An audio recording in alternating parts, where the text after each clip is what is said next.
Indonesia merupakan sebuah negara multikultural, terutama dalam hal agama, yang dimana hal ini menjadikan Indonesia sebagai tempat yang rawan akan gesekan sosial. Namun, dalam kawasan Tanah Kongsi ini dapat hadir sebagai representasi nyata dari hal toleransi dan harmoni beragama dalam kehidupan bermasyarakat. Di era yang modern ini, dapat dilihat bahwa banyaknya beredar isu-isu politik dalam krisis identitas yang ada. Penelitian ini dapat membuktikan bagaimana cara wilayah Tanah Kongsi merawat perdamaian ini dari akar rumput. Hal ini diharapkan dalam eksplorasi yang telah dilakukan agar dapat menjadi contoh nyata bagi wilayah lain, baik itu dalam regulasi konfliknya atau dalam penguatan integritas sosial yang sedang terjadi di wilayah lain.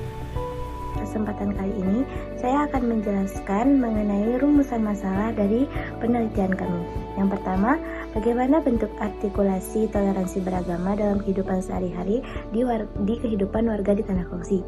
Yang kedua, faktor-faktor apa saja yang mendukung terciptanya keharmonisasi dan bertahannya sikap toleransi antar umat beragama di Tanah Kongsi.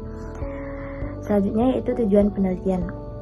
Tujuan pertama yaitu untuk mendeskripsikan dan menganalisis bentuk nyata toleransi beragama dalam aktivitas keseharian warga di Tanah Kongsi. Tujuan yang kedua untuk mengidentifikasi faktor pendorong dan perawat keharmonisasian atau keharmonisan sosial di tengah pluralitas agama warga di Tanah Kongsi. Baiklah, selanjutnya yaitu manfaat dari penelitian ini. Yang pertama, manfaat teoretis, memberikan kontribusi ilmiah bagi perkembangan sosiologi, agama dan studi multikulturalisme, khususnya mengenai konsep toleransi praksis atau live tolerance dalam kehidupan sehari-hari.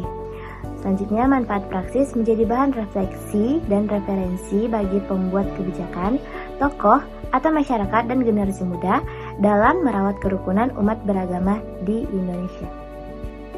Manfaat penelitian dari moderasi beragama yaitu yang pertama manfaat teoritis, memberikan kontribusi ilmiah bagi perkembangan sosiologi agama dan studi multikulturalisme khususnya mengenai konsep toleransi praktis atau lived tolerance dalam kehidupan sehari-hari. Terus yang kedua, manfaat praktisnya menjadi bahan refleksi dan referensi bagi pembuat kebijakan, tokoh masyarakat, dan generasi muda dalam merawat kerukunan umat beragama di Indonesia. Secara makro, hasil penelitian ini diharapkan bisa ikut berkontribusi dalam merawat dan menjaga tenan kebangsaan serta kerukunan umat beragama di Indonesia. Untuk metode yang kami pakai, yakni metode kualitatif, di mana kami mewawancarai langsung narasumber ke lokasi. Untuk narasumber utama kami adalah Pak Hongki. Pak Hongki merupakan ketua RW dan sudah lama tinggal di Tanah Kongsi. Kemudian untuk tambahan informasi, kami juga melakukan searching pada jurnal-jurnal dan menghubungkannya pada penelitian kami. Untuk hasil akhir, kami memberikan output berupa video dokumenter di mana kami merekam suasana-suasana yang ada di Tanah Kongsi. Sekaligus kami juga memasukkan beberapa wawancara yang kami lakukan di Tanah Kongsi.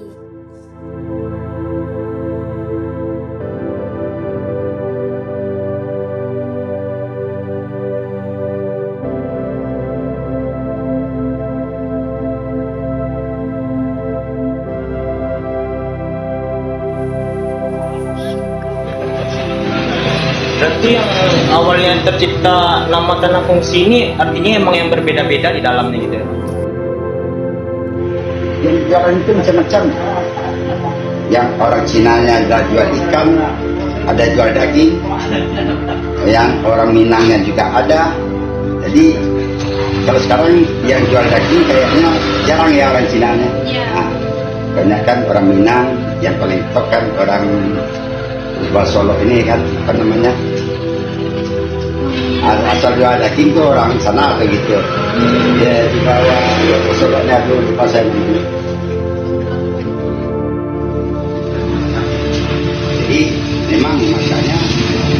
kita memang tanah korupsi.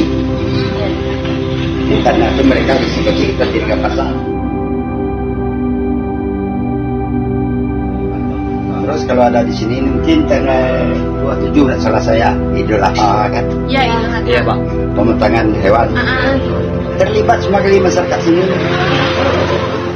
Jujur saya katakan masyarakat Tionghoa di sini ada beberapa orang yang ikut korban. Saya ceritakan, makanya pas satu paksana terus sini harus ada SN. Oh nggak usah Pak, terus sini ini harus ini makanan kering, ini basah, ini betul Pak. SNI ini kapan dikeluarkan?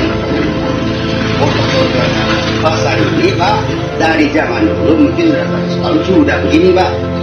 Dan satu-satunya mungkin di luar, kalau di Indonesia di luar beda ya di Sumbar ini apa tadi itu kaget ya los babi coba lihat musola tidak ada masalah Pak ini musola ini babi karena toleransi itu sudah terlalu kental tidak ada sedikit orang-orang mau masuk tidak bisa ngompor-ngompor ini nggak mempan.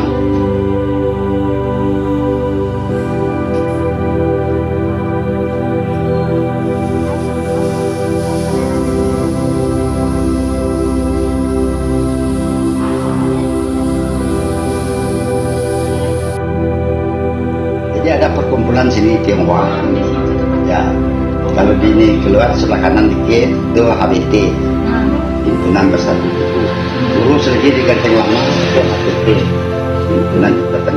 Itu HTT itu hampir 170 tahun, kalau HBT hampir 160 udah lama.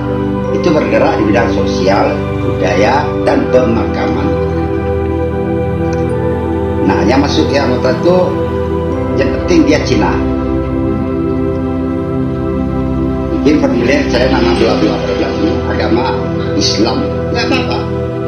Jadi perkumpulan itu tidak memandang agama. Perkumpulan itu ya yang penting kamu Cina, melestarikan budaya beda Cina. Itulah gunanya perkumpulan itu. Tidak ada segi agama. Anggota banyak yang Islam itu, Islam, Kristen, Katolik, Katolik semuanya bebas. Dari dulu tidak ada perbedaan itu lah.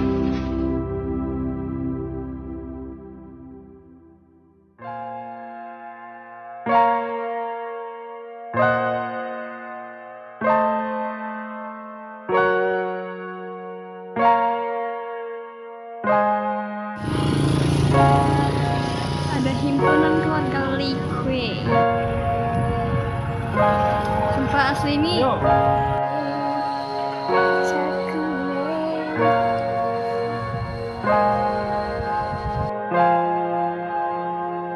Saya Ridwan Suciadi. Ridwan Suciadi. Suciadi. Kira-kira sudah berapa lama tinggal di sini tuh Pak? Udah lama. Udah Baru 50 saya tahun sudah ya? 72 tahun. Oh, berarti sudah 72 tahun di sini ya Pak. Nah, Kira ada pernah nggak Pak terjadi sekitar kayak konflik gitu selama Bapak tinggal di sini? Antara orang yang beda pendapat atau beda keyakinan gitu ada Pak? semuanya damai. Ya, ada perselisihan antar agama. Walaupun agama Saling menghargai. Ya, ada Katolik, ada Kristen. Banyak sekali gereja Kristen melaksanakan. Ada Islam, ada masjid. Dan ada damai. Saling pengertian. Itu yang paling penting. Saling pengertian dan saling menghargai. Arti toleransi dalam kehidupan sehari-hari itu bagaimana Pak? Ya saling menghargai. Saya menghargai dia pergi masjid hari Jumat sholat, ya kan. Dan menghargai orang Kristen di hari Minggu mewujudkan sembahyangnya. Ya, kan? Jangan kita ganggu, ya kan. Iya Pak. Kalau kita ganggu berarti kita nak simak. Saling pengertian itu yang paling penting. Saling pengertian, saling menghargai itu kunci.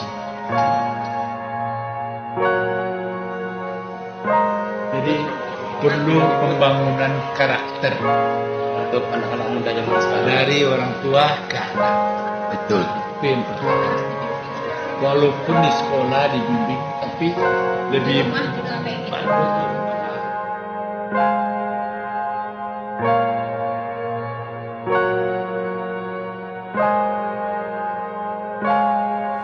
Ya saling menghargai itulah yang paling pentingnya kan. Kita kan agama itu nggak bisa dipaksakan, itu kan antara dia sama Tuhan kan.